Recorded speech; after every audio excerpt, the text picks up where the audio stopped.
Hi! Howdy! Hi, gang! What's up? It's me, Thaddeus McFaddeus, and welcome back to Which One's Bigger? Let's get right into it. No wasting time. We gotta get down to the nitty gritty. We gotta get down to it. We analyze the truths between the sizes of things. We're gonna find out which one's bigger in a second. Here we go. We're gonna cue up the first one. Which one's bigger? A 118 milliliter bottle of calamine lotion or two size 12 man's rollerblades? Call in at 555 and we're gonna get to the bottom of this once and for all. Which one's bigger?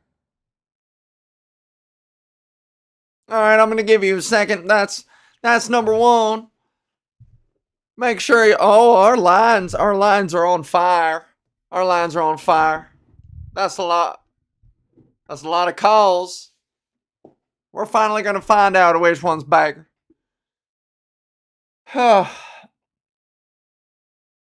Which one's bigger, Ford F-150 or your average keg of Samuel Adams beer? That's a tough one. God damn, that's a doozy. All right, we're gonna go to, that's another one. So make sure you call in at 555-555-555-555. And here we go. It's a new segment with Thaddeus McFaddeus. Here we go. Which one's bigger? We're gonna go to we're gonna go to audience with this one. We got sometimes we get an audience suggestion, so we're gonna go to the audience on this one. Let me take a look. This comes in from Earl Jameson. No, wait, that's not.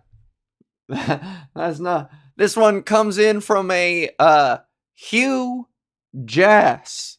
Hugh Jass. All right. Well, thanks for listening, Hugh Jass. Which one's bigger? He says, which one's bigger? The Grand Canyon or your wife's vagina? Hey, now that ain't cool. That ain't cool, Hugh. You know what, guys? I'm not going to do this anymore if every time I go into the audience there's some kind of joke about my wife.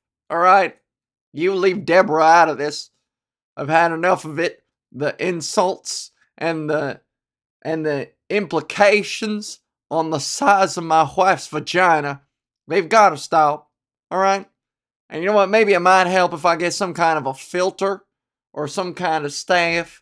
We're a bit short-staffed here at Which One's Bigger, so I can't hire nobody to filter out all the submissions that end up being this prank call-y thing about my wife's vagina.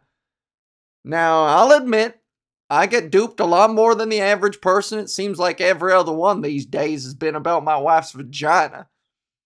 But, I want to be fair. I don't want to be open. And I know there are a lot of people out there who really do want to find out which one's bigger. And I think what we're doing here is important. And I'm going to I'm going to persevere. I'm going to keep going. No matter how many jokes at my wife's expense. I mean, she doesn't like it. She was my biggest fan. And now she don't listen no more. She's all mad at me because I keep doing this show. And she just thinks it's a platform for people to insult her integrity and comment on the size of her genitalia. And I gotta be honest, it don't reflect on me. I mean, it kind of does. You know, especially sometimes when some people say that she slept with the whole entire neighborhood. I don't like that very much. But, you know, I believe in what we do here at Which One's Bigger, so make sure you call in at 555-555-555-555 and get in your suggestions for Which One's Bigger. We're still going to accept suggestions because there have been some good ones in history. And, of course, we're going to have Ron DeSantis call in a little bit. We got special guest Ron DeSantis, who, of course, I mean, you know, as far as records go of people we've had on the show who have attempted to answer the question, which one's bigger? He doesn't have the greatest record. He's sitting at about 30% success rate. But if you were to ask him which one's bigger, 33% or the 67 remaining percent of times he's failed. If you ask him which one's bigger, you know what? On second thought, he's probably going to get that wrong too. He's probably going to say that the wins are more, even though they're not. So we're just going to, wow, this is a long bit. That's it. That's enough. I've pretty much done all I could with that. 6 minutes on which one's bigger. Wow. Thanks for sticking around. Hi guys. Hi. It's me, Ava Gis, with my sunglasses on. Alright, I'm going to take them off. I am fresh off another shoot. Not fresh. I've been wearing this makeup all goddamn long. I am the furthest thing from fresh. I did another shoot today. Day 2 of shooting Dating Unlocked, the dating show on Out TV. And I now know that the episode's probably going to come out in February.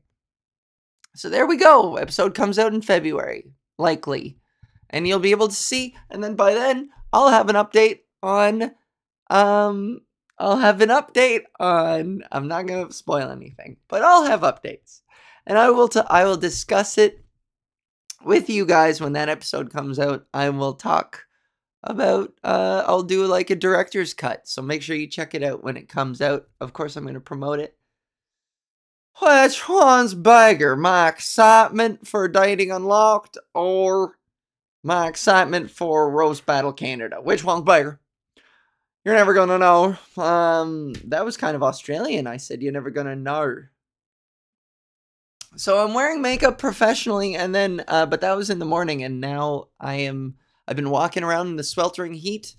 I have my suitcase, my little suitcase that was full of clothing options and makeup, and look, why? I'm just trying to figure out if I returned my shoes properly. Okay, look. Is it me, or are the handles on suitcases too fucking short? This is a smaller one that I used today, and then I have a bigger one that I used in Europe, and I'm so annoyed and tired of kicking this thing with my heel while I'm trying to pull it behind me. It's got wheels, but I keep kicking it, and it keeps bouncing around on its 2 wheels. It's one of the 2-wheel ones, not the 4 one. The 4 wheels just look so much more convenient, but I don't have it in my budget to buy new suitcases. Eventually I'll have enough money to do that, but fuck me,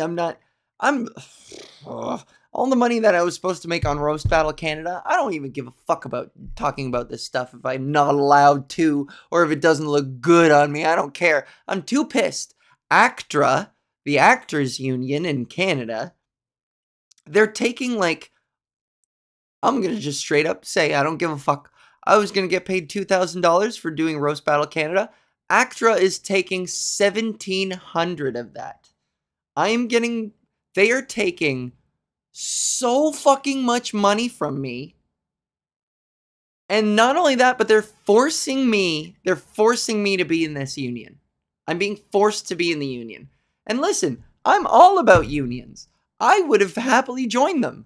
But first of all, not being given the choice. And second of all, them just taking my money.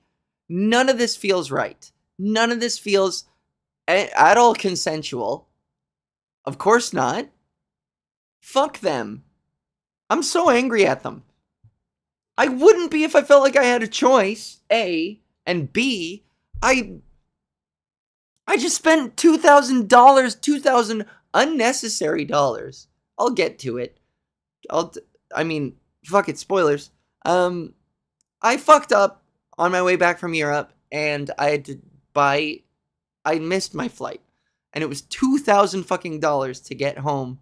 And so that money is just gone. It's just straight up gone. And so I had to buy a new set of tickets for the same amount, $2,000. So I'm now $4,000 extra dollars. Well, $2,000 extra dollars in the hole. And so I was looking forward to roast battle because I was like, okay, well, at least, I mean, that would have really helped me.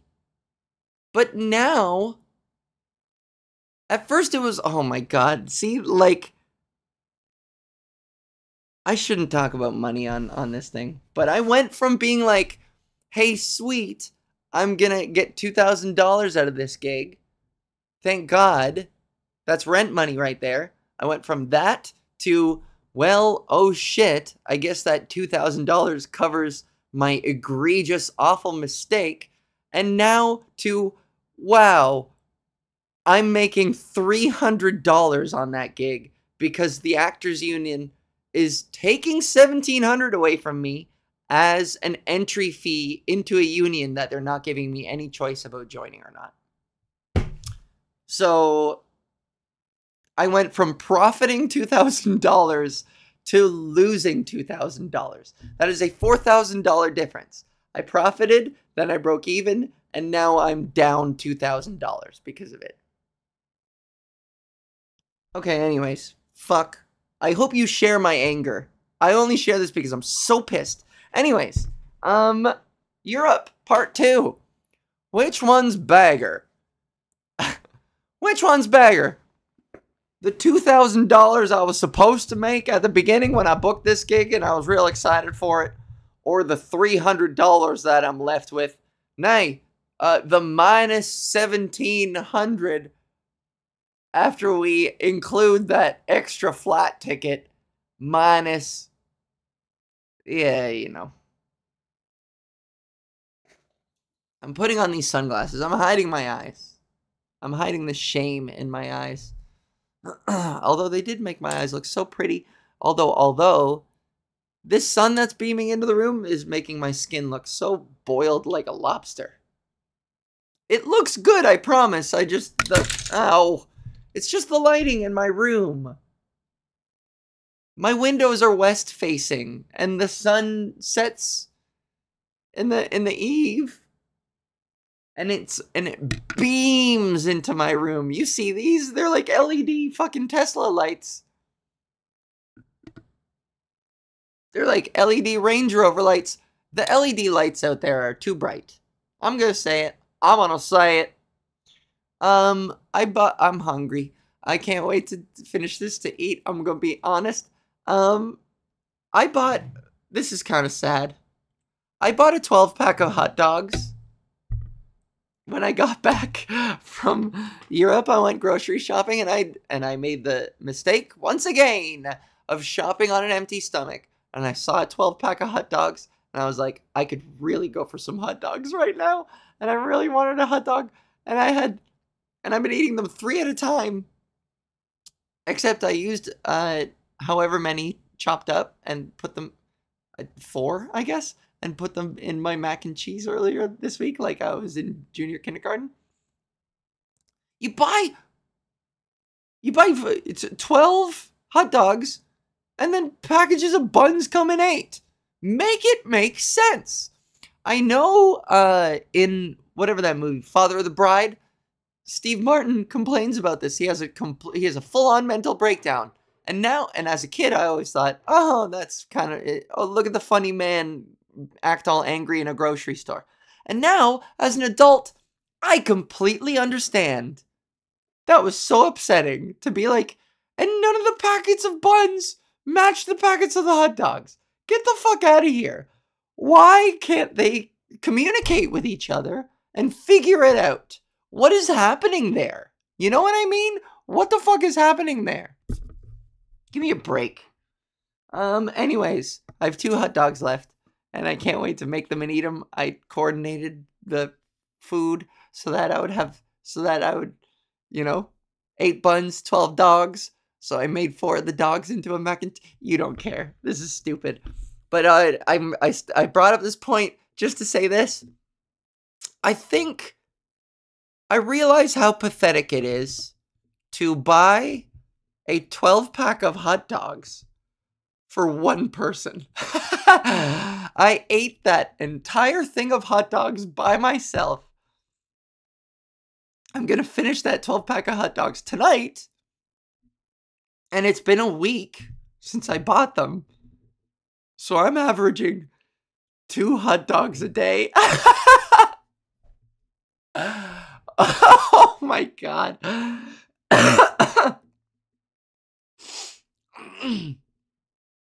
I'm averaging just under 2 hot dogs a day. I've been eating 2 hot dogs every day for the past week. Is that pathetic? Hot dogs come in packs of 12 because you presume that you're going to have a party or share them with a bunch of people. Not me. Not me. Not me. I'm just going to eat them all myself. I'll eat them slimy and wet and uncooked. I don't give a fuck. I don't care about my health. I don't care about my life no more. I'm broke. All the money that I've, you make money. This is the shitty thing about life. You make money and then you don't see any of it. It all goes away. You don't even get a second to be like, hooray, money for me. It just goes away. People take it. I'm fucking paying for every time I go in to get my hormones, they cost a new amount. They're sometimes free. This is interval conditioning. Interval conditioning it's not classical. What is it? Interval conditioning training, right? Oh no, oh man, operant. It's operant conditioning. Operant condition. Yeah, there we go. Yeah, but oh man. I'm forgetting things that I really liked remembering in university. I liked that I knew this stuff. Operant conditioning is like active, where the subject behaves a certain way and is either rewarded or punished, or there's an absence of behavior and there's a reward or punishment. They do something. It's cause and effect. Learned through cause and effect, rewards and punishments. But then it's about the timing of it. Oh, fuck this. Anyways, my point is buying my hormones at the pharmacy. Sometimes at the beginning, especially, they were $0, and now every time I go, it's a different amount. So they conditioned me to really be grateful for the fact that they didn't cost any, and now I'm paying $71 fucking for my hormones. And my doctor sucks. I tried messaging him to be like, I went to my last checkup. He was like, okay, and you're getting your hormones okay, and you're not paying for them? And I said, no, I'm paying a different amount every time. And he was like, go on, elaborate. And I was like, I don't know. I can't. I don't know. Some insurance companies say they got me, and then they don't. And then Ontario Trillium, I don't even know what the fuck that is. I don't know what a deductible is. I don't know what that is. I figure it means they deduct how much I have to pay. But the number looks like that's how much I have to pay. I don't know. An adult needs to explain these things to me. And every time I ask my doctor for any information, anytime I ask my doctor for anything, every time I make a suggestion, he rolls his fucking eyes at me. You know what I mean? My first appointment with him, I had so many questions, and he just rolled his eyes through the entire fucking thing. I was like, you should be happy I'm asking fucking questions. I'm taking initiative with my own care. Like, grow up. Do your fucking job. Stop rolling your fucking eyes at me. I'm not telling you how to do your job. That's not what I'm doing by asking you fucking questions. Oh, now why am I all worked up? Which one's bigger? Which one's bigger? My rage at my doctor and the fact that I can't make any goddamn money because every time I do, something comes up and I don't get to see any of that money anymore. Or the love I feel for my friend Josh, whose wedding I went to this weekend. The answer is my love for Josh. So, there. I turned it around. Okay, let's talk about Europe part 2. It was negative and then I made it positive. I did a positive spin. So, you know, there you go. I'm still annoyed. But okay, here we go. Where is it? Where is it? Where's my notes? PodGis. Europe. Okay, I ended on Stockholm. I was talking about Stockholm. Let's tell some real quick passport stories. When you travel as a trans person, and if your documentation looks different than how you present, there are a lot of horror stories. Horror. There are a lot of horror stories of trans women having their junk grabbed and whatever, going through that machine where you put your hands up in the air like you just don't care. And then it's a pee-pee detector, so it detects pee-pees on trans women. And then they flip their shit, which really doesn't seem necessary, in my opinion. But, you know, if you have a pee-pee, you have a pee-pee. Just, you know what I mean? I don't care. Get over it. If you have a pee-pee, get used to your pee-pee. You can cut it off eventually. You can not cut it off. You can get it inverted. You can get it changed eventually. Just make peace with it for the time being. It doesn't make you any less trans to just be like indifferent to your pee-pee. You know what I mean? I'm not going to tell anybody how to live their life. And dysphoria looks different for different people, but there's a part of me that can't relate because I make peace with the things that I can't immediately change. And the things that I can, I work on them. So fucking buck up. Anyways, yes, I have a pee-pee. Yes, when I put my hands in the air and go into that machine, the pee-pee detector detects my pee-pee. But maybe I think they also like enter me into the thing as a male. I'm sure they do. And so the pee-pee detector is like, yeah, which one's bigger, her tits or her dick?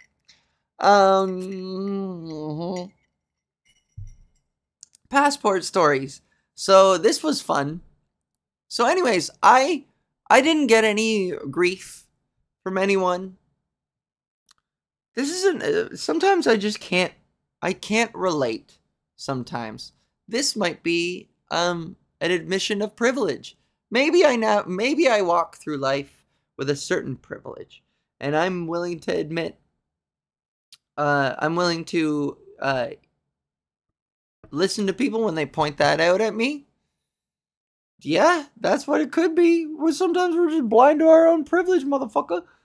And you know, as a decent-looking trans woman, not a passable one, I don't have passing privilege. People still clock me like nobody's business. But as a decent-looking one, I'm sure that comes with some advantages, of course. And I walk around with a big old smile on my face, a big old whitey's Caucasian smile, and so it's probably easier for me to navigate. Anyway, so at the airport, there are also some trans people who just every bad thing happens to them, and you're like, did all of that really? Anyways, yeah, you gotta take people at their word. Doesn't mean I can't be a little suspicious that you're embellishing, you know? There's somebody I have specifically in mind for this. But anyways. Yeah, they're the type of person to flash their tits at the White House and then claim victimhood and claim discrimination when they get banned. I wonder who that could be. Anyways, geez Louise. So here are some fun privilege stories about my time at the airport. There was a lady who, I handed her my passport. She looked at the passport, she looked at me, and then she looked past me over my shoulder, and went, "Is anybody traveling with you?" And before I could get anything else out, she realized her mistake and went, "Oh!" and like smacked her forehead and handed it back to me and was like, "I am so sorry. I am so exhausted. It's been a long day. I apologize." She apologized so profusely, and I was like, Girl, that made my day. Are you kidding? That is exactly what I love to hear. That's exactly what I love to hear, bitch. Bring it in. I appreciate you, bitch. I'm fixing my levels. There we go. Fixed my levels. Is it too loud? Is it too small now? I don't know. So that was nice. And then in Washington, in my layover, I gave my lady my passport, and she did a triple take. She was so confused, and I said, "Yeah, I look a lot different." And she realized what was happening, and said, "Hey, as long as you're happy." And I said, "I am." And she said, "Well, good, because you look a lot." What did she say specifically? I forget what she said specifically, but it was something to the extent of like, "You look a lot better now too." And I was like, "I agree." And we have both had a good laugh, and she was so kind and nice and fun. And then I almost missed that flight. What an idiot. I missed my first flight, and then the second one, I totally spaced out. I was playing Zelda, Legend of Zorbus. I was playing Legend of Zorbus, and then before I knew it, they were doing last call for the gate. They called me specifically, and I heard my name, and I popped in my seat, and I looked over, and the gate was empty. Everybody had already boarded. So I, like, completely missed boarding. I was a minute away. I was the very last one on the plane. Even though I missed the first flight, so I sat around the airport for like 5 hours. And then almost missed that flight, even though I was sitting in the gate. Ugh, just oblivious space fucking cowboy me. My family calls me a space cowboy because I just don't know what's going on most of the time. I'm so clued out. I'm so checked out. I don't know if I've told this story before, but my family like makes fun of me for this all the time. It's a classic Ava Gis story. Is one time, I think this was when my grandma died. So I would have been like 8 years old, and we were driving to my grandma's funeral, and I was wearing my little suit, and from the back of the Suburban, because we had a big family, and I always sat at the back. I was always sitting at the back and sleeping on the couch and shit. I always got like the short end of the stick in the family, and that's why I'm a comedian, is because I always had to fucking sleep on the floors and the couches. I would have been, if they had a cupboard under the stairs, motherfucker, I would have been sleeping under that. And then I transitioned, and then I told them I'm done with sleeping on the couch. And big win for the patriarchy. But now that I'm a girl, they're like, okay, yeah, we're gonna like give you better sleeping arrangements. So what's up with that? You know, women privilege. Anyways, we were in the Suburban. We were driving to my grandma's funeral, and about a half hour into the drive, a little voice from the back of the car goes, "Hey, where are we going?" And my dad stopped in the middle of the highway, and they all turned around to look at me in the back, and they were like, "You can't be serious right now. Grandma died." You did? How is it? We're going to Grandma's funeral. How don't you know this? I don't know. No one tells me nothing.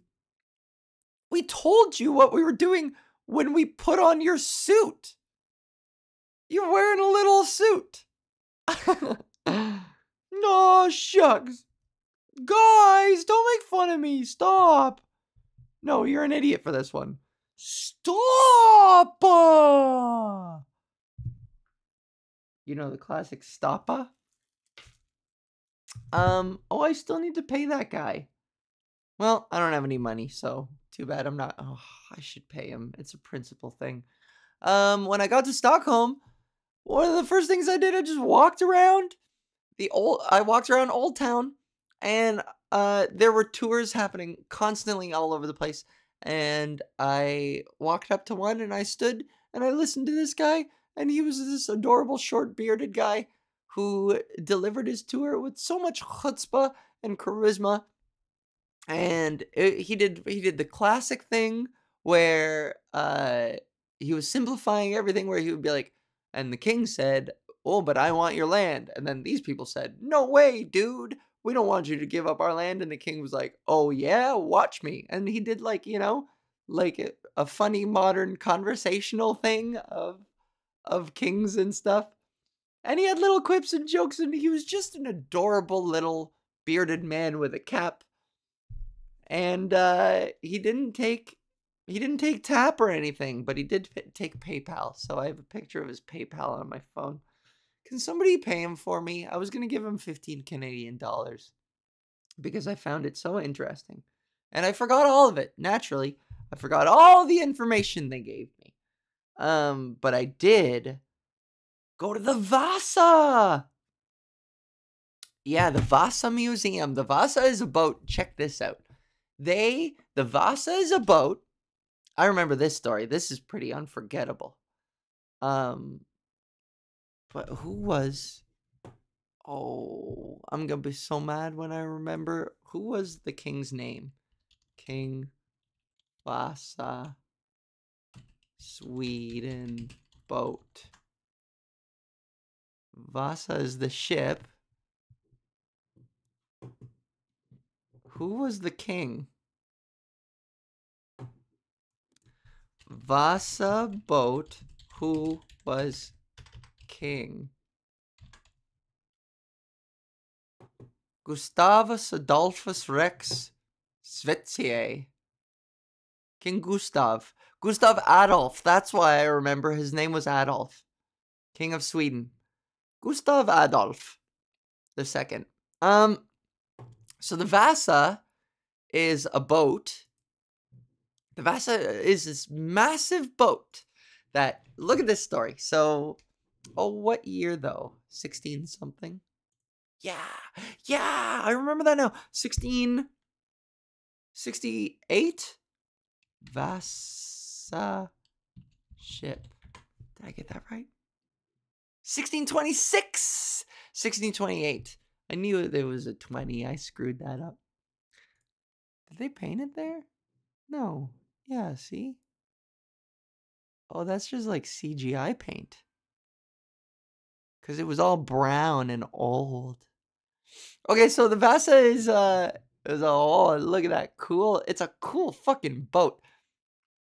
So cool. Vasa, look it up and look at these pictures. This museum is incredible. It's a massive, massive boat. And you just walk around it, different levels, different angles. So the story, get this. So the story is, the Swedish people were fighting the Lithuanians and the Polish. My people. Lithuanians, not Polish. Polish or Wyada. Oh, this sun is about to bake the back of my head. Let's get the lighting right. Give me 1 sec.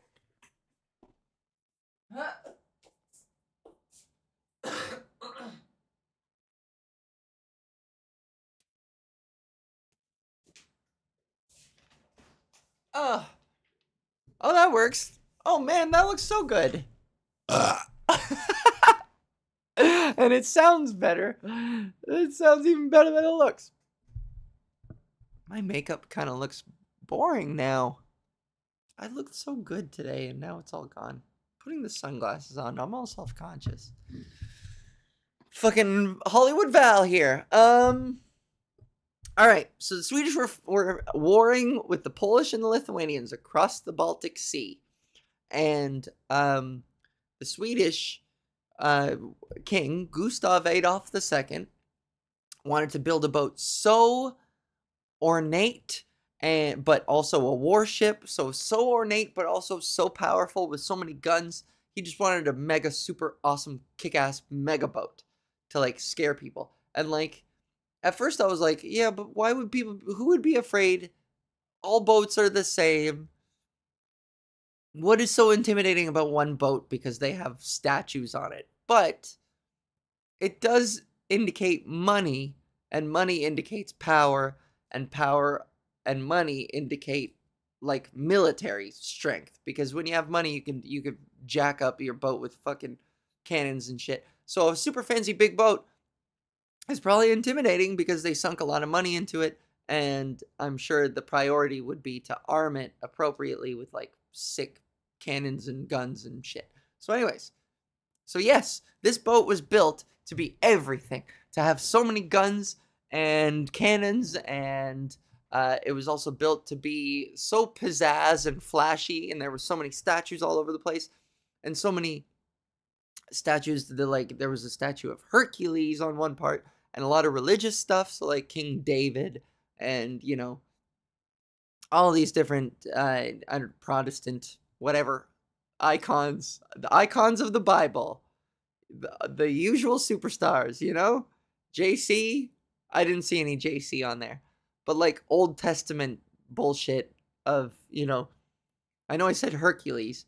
It was a mix of like that king, and I think it was just popular at the time to like really dig Greek mythology as well. So it had a mix of like Greek mythology and Christian symbolism.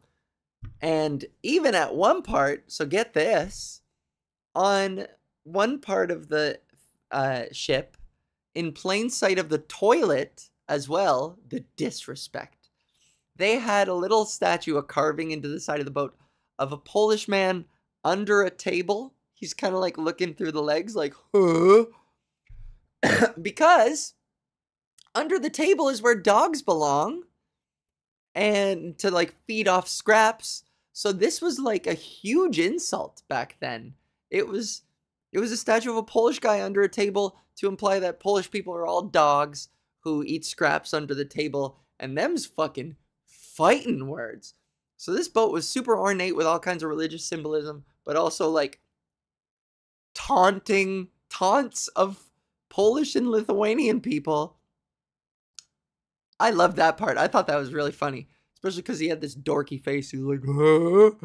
And fun fact, yeah, it was in plain sight of the toilet as well, which they did that strategically so people could shit and look at a Polish guy under a table and be like, yeah, this one's for you. Anyways, so this boat, and this king, he hired like the best boat makers in all the land. But the king's hubris, the kings are close to God. They're only second to God. And they have the ego to match. And this king, he wanted so much out of this boat that it went against the best physics of what a warship should be structured like. Not by much. Like, it was long, it was tall and skinny. And so that means that, they call it listing when it like leans over, when it like, it needs to stay upright, but it wasn't really doing that properly. And they always make sure a boat is seaworthy by doing a test where everybody runs from one side of the boat to the other and then runs over to this side. They literally rock the boat 10 times is the standard. Or I should say was. I don't know if they still do that. They probably know everything about boats now. Anyways, so they would put it in the water, do a little sail around the bay, and rock it, just to test its seaworthiness and to make sure that the cannons are like strapped in properly, so it doesn't so they don't go rolling around and smushing people and squishing their heads. And they only got 3 rounds before it started getting dangerous, and they had to cancel the rest of the exercise. And word got back to the king that it was like, this boat, I don't know about this boat, man. It was too tall and thin and long, and it was too many cannons, and just not good, because he wanted too much. And of course, stupid hubris king, who you can't tell him nothing, doesn't listen to a single word anyone says, was just like, no, it's fine. It's my boat. It's the best boat. It's just Trumpism. Trump would have been a good Gustav Adolf. He's already kind of an Adolf anyways, if you know what I mean. Ding! But he, well, and so on their maiden voyage, they were, the boat was sent out to go do it. Go do, warring. Go to war. And I think it was 15 minutes. I want to get this one right. I think it was 15 minutes. They barely got like 1 kilometer out of the dock. How long until the Vasa sank after it left? It got 1,300 meters or 1,400 yards. It got just over 1 kilometer. It had barely left the docks, and what happened was, it got real windy. Like they hit their first big wind, and then it listed so hard that water started pouring into the Cannon Bay or whatever, and then it just like and just sagged. It got so full of water, and it sunk so close to shore that most of the people survived. Most of the people swam back. A whole bunch of people did not. The people who were in the Cannon Bay didn't get out. A lot of those people died. But otherwise, a lot of people just sort of jumped ship and swam to shore. So it was very humiliating. What an embarrassing story. A king's hubris, though, you know? Nothing is, there's no one more stubborn than a king and king's hubris. So that's the moral of that story. That's the Vasa. Was that boring? Call in at 555-555-555 and let us know if that was boring. All right. Which one's better, the Vasa or the From? That was the other one. Which one's better, the Vasa or the From? Can you imagine if on Which One's Bigger he had one good Which One's Bigger that was like historically really smart?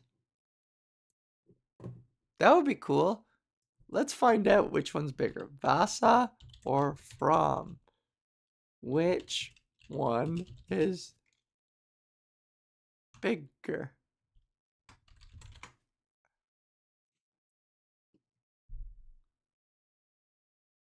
Which one is better? This is just which everybody says which one's better. The Vasa is better for sure. The From is cool, don't get me wrong. But the Vasa was epic. It's a really cool looking boat. And the story, I was sold on the story because it's funny. It's a funny story. You know? It's so amazing that kings would not even, and nobody, okay, so they like, here's the denouement of that story. So, they brought in the captain for him to stand trial. Whenever something like that happens, somebody's got to be responsible. So they brought the captain in to question him. They were like, was the crew drunk? What did you do? What did you do? And the captain did not blame the king because that would have been a death sentence. Stupid fucking hubris king. But the captain was like, no, everyone can vouch for this. You can find all the evidence that, like, I did everything by the book. We just don't know what happened.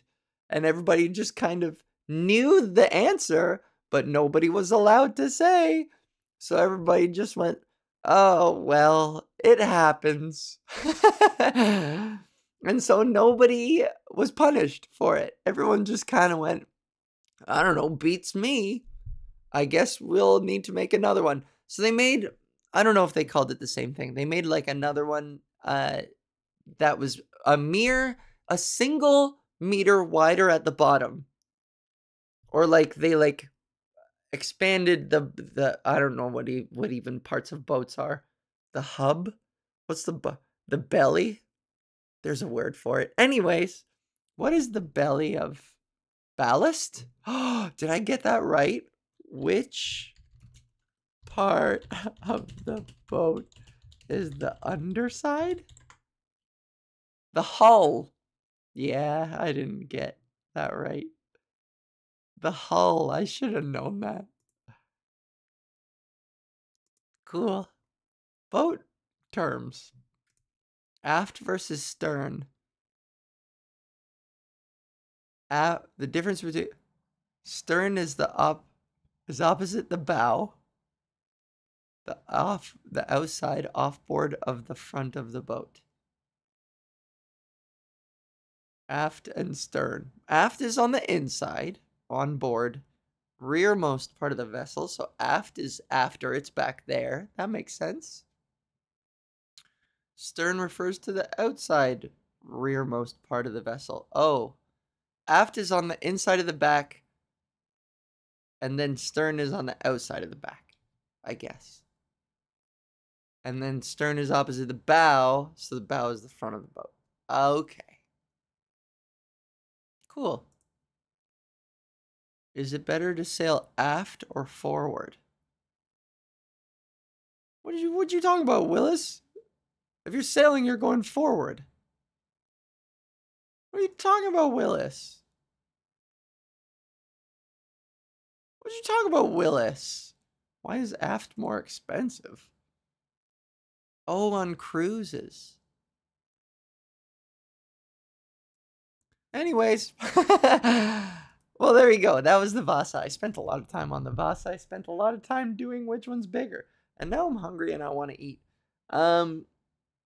All right, let's glide through the rest of these. The parks were beautiful. I went to a park in Norway, I forgot, where a lot of pictures of a lot of statues of naked people dancing, naked people wrestling, naked people kind of looking like they were fucking, embracing, tangled in weird ways. You name it, just roiling naked bodies. And there was a naked angry baby, which is one of the more famous statues at this park. It was a beautiful park. But there was an angry baby who was just like, ah! And his hand was rubbed off because everybody would probably rub the hand of the baby. Fun fact. I saw a woman watch her dog pick up a napkin and start munching it while they were walking. She looked down and saw him pick it up and start eating it, and then she lazily went to get it out of his mouth, barely even tried, and the dog was like, no. The dog didn't even try too hard. He was just like, no. And the girl was like, well, I did my best, I guess, and just let it eat the rest of the napkin. I was like, is that how they do things in Europe? What the hell is that? So that was Stockholm. I had Swedish meatballs. The food, I had a Norwegian dinner plate when I was in Norway. That was delicious. And then Sweden, at first I didn't see any Swedish meatballs anywhere, and then I saw it at a restaurant, and I was like, oh, now's my chance. I gotta get Swedish meatballs. And I had the meatballs, and they were so good. And then for the rest of the next 2 days, all I saw everywhere were Swedish meatballs. So I saw Swedish meatballs fucking everywhere. So I don't even know if I went to the best Swedish meatball place because they were goddamn everywhere. Anyways, it was delicious. At one point, God, Stockholm is the best. I can't wait. There's so much water everywhere. Old Town is beautiful. I sat on the side of a road. There was this cool little bar restaurant. I forget what it was called. But they sold these fans for $19. Here, let me show you.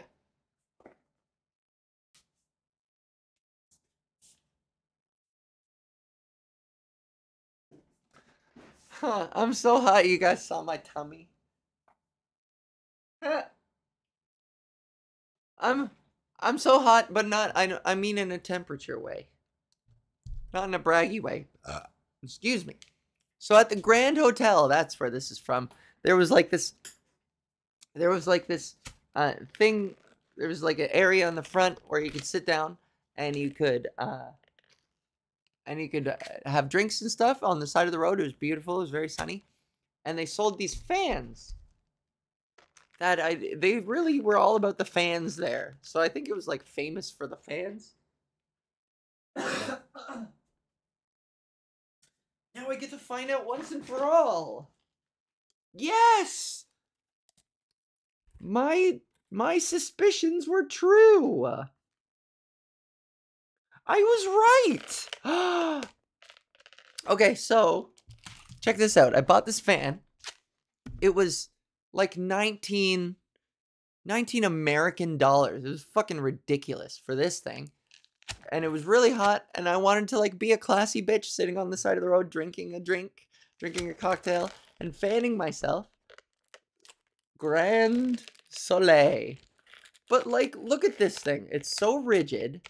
I was trying to like work it in so that it wouldn't be so difficult to open and hold open. I was really struggling with this thing. It was 19 bucks even. You know what? If you're going to buy a fan, get something cheap. Don't buy an expensive fan. This sucks. It would hurt, I'm sure, to hit somebody with, a la Smash Brothers or Japanese culture. But this thing, I have to grip it with all my might. And look at this grip. I'm like fisting it. Look at this. I have to hold it like this. Like, I'm clenching it in my hand. It's not graceful. This isn't graceful. How do you look graceful holding something like this? I mean, fanning yourself, maybe people can't really see your hand.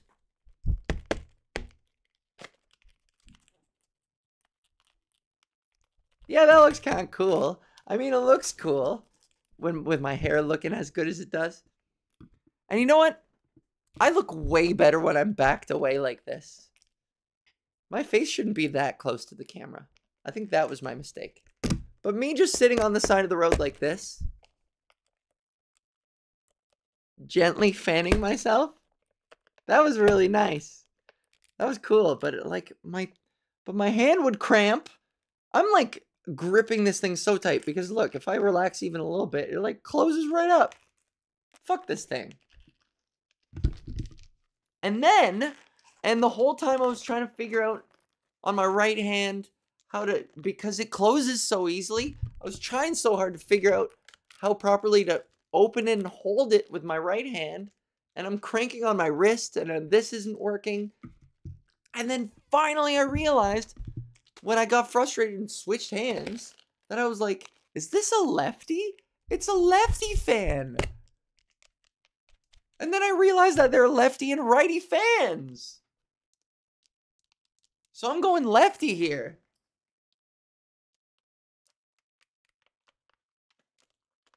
I love it. I look so hot.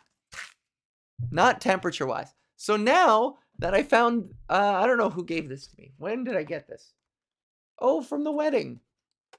Now I know, because now I can see what side the thing is on. This is right side fan. This is so much easier. My God. Look at how fucking rigid this thing is. And I can't hold it for long. Yeah. That's so cute. I love it. I feel so cute and hot. I'm like, I can't do the frap. I can't do the frap open thing. Frap. Sort of. Frap. I sort of got it. Frap. Nope. I gotta work on that. Frap. Yeah, there we go. Frap. It really is such an elegant look.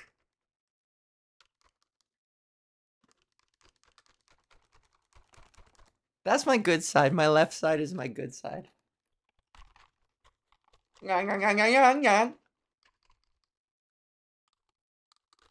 Okay, yeah, that's enough. Alright, let's just breeze through this. I saw the dog eat the napkin. I got these fans, one of which I'm truly dissatisfied with and wasn't worth the money, but it was worth the experience, so fucking fine. Oh, I got groped in Berlin. So I went to Berlin. I won't talk about this long because fuck this guy and I won't give him the time of goddamn day. But there was a picture on, it was my first night there and I was like, I'm going to go somewhere fun.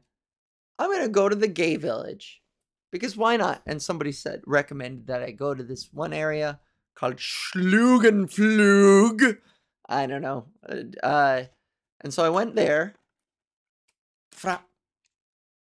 See, this is also, you could do this with your left hand too, but only because it's so easy to open and I don't have to fucking clench my entire body to keep it open. Oh, this is so nice. This is the best. Can the mic pick up on it? No. Okay. I looked up this place called Blondie Bar?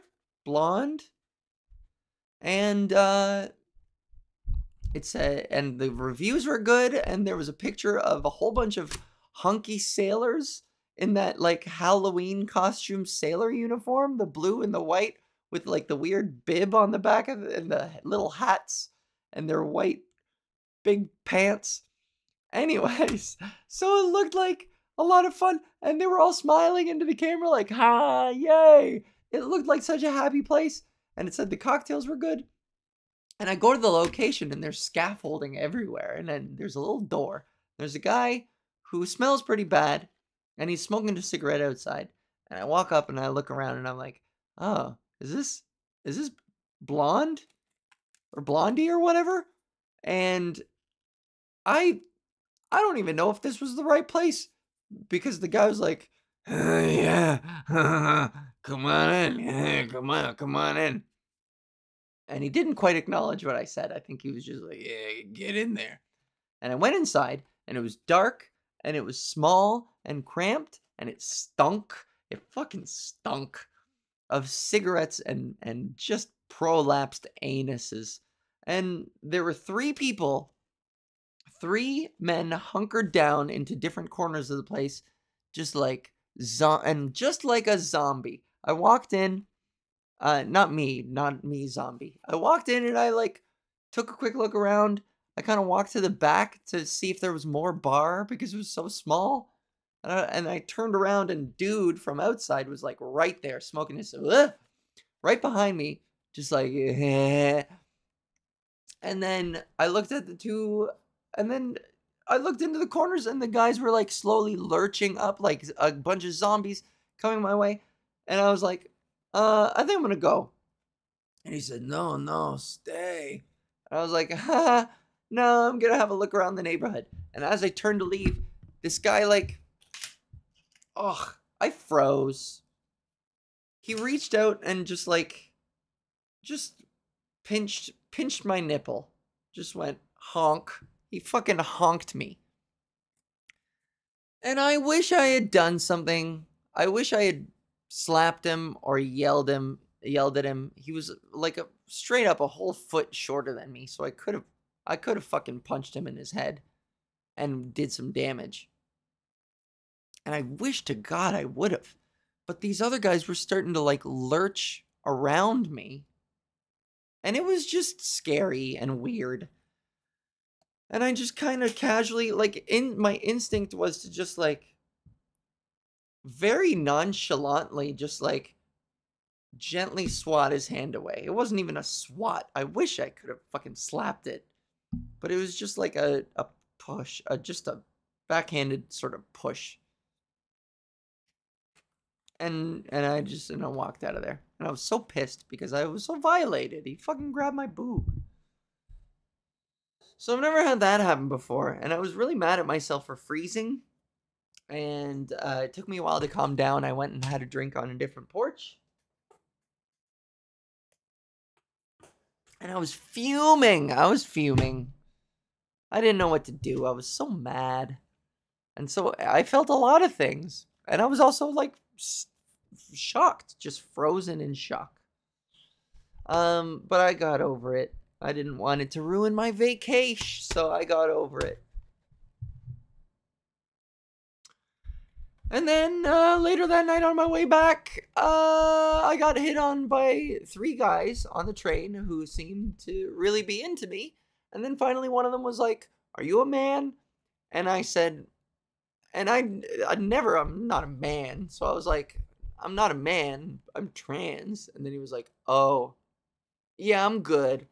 And at least he wasn't rude, but he was still so dismissive that it was like pretty crushing to my self-esteem to have people think I was hot and then like reject me so brutally. So that night sucked. My first night in Berlin sucked because I got honked and fucking violated, and then hit on until they found out I was trans, and then kicked to the fucking curb. So yeah, that was it. That was my Berlin trip. I realize I don't look that good up close. Maybe that was my problem. Maybe that was my mistake. I got too close to them, and then they saw my face and got all weird. This is where I need to be. This length and this amount of wind constantly. That's what I need. Just this all the time. And then not speaking at all. I would prefer not to speak, not to use my horrible, scratchy, fucking boy voice. Just this all day. How about that? Maybe a laugh or two. Just this. Alright, I'm gonna go finish that fucking pack of hot dogs. It's what I deserve, you know? Boy, that really petered out. I got honked. And then I got hit on until I got rejected. And so now I'm gonna go eat what I deserve, which is the final 2 remaining hot dogs in a packet of fucking 12. But love is not dead. Love is very much alive, and I believe in myself. I do. I promise I do. Why did I say that like I was talking to a dog? I promise I do. I promise I do. Who's a good boy? Hi. Hello. I believe in love, and I love you. This has been PodGis. Thanks for listening. I'm gonna go have some hot dogs. Sorry these last 2 episodes have been smash and grab and just kind of whatever. I'm getting my groove back. I'm working on getting my groove back. I'm just so... Oh, I got a lot on the brain. I hope you guys can forgive me and stick around and stay loyal. I feel like these last 2 kind of sucked. And they'll get better, I promise. Or maybe I'm just being way too critical. But they'll get better. And I'll figure it out. And my voice just has gotten so sore both times too. What's happening to me? Not enough agua. Anyways, don't be King Adolf II and be full of hubris. When just be open to feedback, and not all feedback is valid, but a bunch of it is, especially from boat making experts. If you're making a boat and you hired the 2 best boat makers in the world, maybe you should check in on them every once in a while and ask them how it's going, and if there's any changes that, any suggestions that they might have, because you don't want your big fucking awesome legacy-defining boat to sink 1.5 kilometers away from home. Huh? Doesn't that make sense? Okay, bye guys. This is PodGis. Bye. Have a good week. I'll talk to you next week. I'll have more stories and bits and stuff to tell you. I'm just, getting my groove back. Get my groove back. Maybe I shouldn't comment on that. I'm doing great. And this has been great. And I'm great. I'm awesome at what I do. Next time I might wear pants or a skirt. But I got really hot and had to wear shorts. I hadn't anticipated I would be standing up for you guys. But there you go. You saw my tummy in my shorts. Okay. Bye. Have a good week. Bye.